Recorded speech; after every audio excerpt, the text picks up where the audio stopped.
Marketing শেখার জন্য আপনাকে যে বিবিএ এবং এমবিএ করে এসেই মার্কেটিং শিখতে হবে ব্যাপারটা কিন্তু মোটেও এমন না।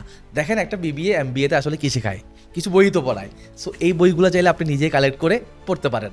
এছাড়াও আপনি কিন্তু মার্কেটে অ্যাভেলেবল মার্কেটিং এক্সপার্টদের অনেক বাংলা এবং ইংরেজি বইও পেয়ে যাবেন। সো আপনি চাইলে সেই বইগুলোও কিন্তু কালেক্ট করে পড়তে পারেন। আপনি ইউটিউবে ভিডিও দেখতে পারেন, পডকাস্ট শুনতে পারেন, আপনি মার্কেটিং নিয়ে যে সমস্ত রিসার্চ পেপার পাওয়া যায় সেগুলো কালেক্ট করে ওখান থেকে ইনসাইট নিতে পারেন। আপনি মার্কেটিং এক্সপার্টদের সাথে গল্প করতে পারেন। আপনি যারা মার্কেটে খুব ভালো করতেছে মার্কেটিং নিয়ে তাদের সাথে নেটওয়ার্ক বিল্ড করতে পারেন এবং তাদের কাছ থেকেও আপনি ইনসাইট কালেক্ট করতে পারেন।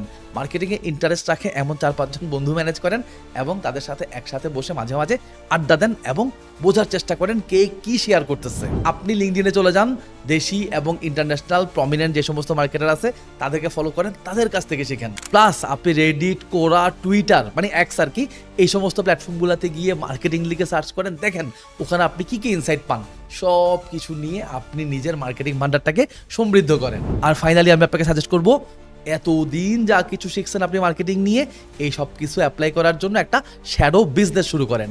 শ্যাডো বিজনেস মানে হলো আপনার আসলে কোনো বিজনেস নাই, বাট আপনি অভিনয় করবেন আপনার একটা বিজনেস আছে এবং এই পারপাজে আপনি একটা ফেসবুক পেজ খুলবেন, গ্রুপ খুলবেন, একটা লোগো বানাবেন, একটা কভার ফটো বানাবেন, কন্টেন্ট জেনারেট করবেন, কন্টেন্ট মেক করবেন অ্যান্ড আপনি যা কিছু শিখছেন সেই সমস্ত কিছু অ্যাপ্লাই করার ট্রাই করবেন। যদি দেখেন আপনার ওই বিজনেসে মানুষ অ্যাট্রাক্ট হচ্ছে, ওই বিজনেসের ডিমান্ড ক্রিয়েট হচ্ছে বা আপনার প্রোডাক্টের ডিমান্ড ক্রিয়েট হচ্ছে এবং মানুষ আপনার কাছ থেকে প্রোডাক্ট পারচেস করার ট্রাই করতেছে, তাহলে আপনি মনে করবেন এতদিন আপনি যা কিছু শিখে আসছেন সেই জিনিসগুলো কাজে আসতেছে। সো মার্কেটিং শিখুন এবং অ্যাপ্লাই করুন। Happy marketing.